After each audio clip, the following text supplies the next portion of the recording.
قرآن کریم سورہ توبہ کی آیت نمبر 36 ہے، اللہ تبارک و تعالی نے اعلان فرمایا ان عدت الشہور عند اللہ 12 شہرا فی کتاب اللہ یوم خلق السماوات والارض، فرمایا بے شک مہینوں کی گنتی اللہ کے نزدیک اللہ کی کتاب میں 12 مہینے ہیں۔ جس دن سے اللہ تعالیٰ نے آسمانوں اور زمین کو بنایا ہے اس دن سے ہی مہینے کتنے، چلو کتنے مہینے نے سال چلے بولیں گے آپ میرے ساتھ چلیں گے، ہاں جی کتنے مہینے، ہاں جی چلو گنیے پھر کیڑے پڑھو ذرا۔ پہلا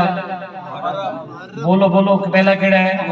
محرم، صفر، ربیع الاول، ربیع الاخر، جمادی الاولیٰ، جمادی الاخری، رجب، شعبان، رمضان، شوال، ذوالقعدہ، ذوالحجہ، 12 مہینے نام یاد ہونے چاہیے نا بالکل۔ قرآن نے کہا کہ 12 مہینے ہیں، قرآن نے ذکر کیا کہ 12 مہینے ہیں، ان میں سے 4 حرمت والے ہیں، قرآن نے مہینوں کا ذکر کیا ہے۔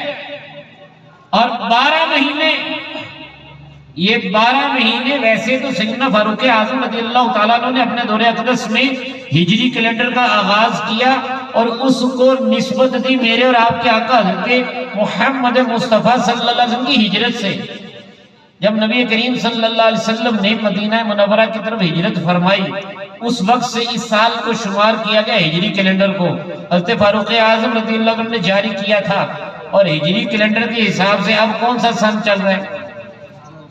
کچھ ساری طرح 1444 نہیں جی 1445 چل رہا ہے۔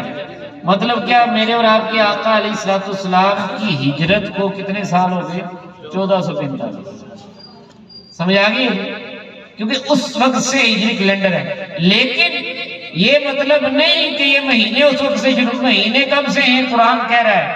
یوم خلق السماوات والارض، جب سے آسمان کی چھت تنی ہے اور زمین کا فرش بچھا ہے اس وقت سے اللہ تعالیٰ نے 12 مہینوں کو بنایا۔ مہینے کتنے ہیں جی؟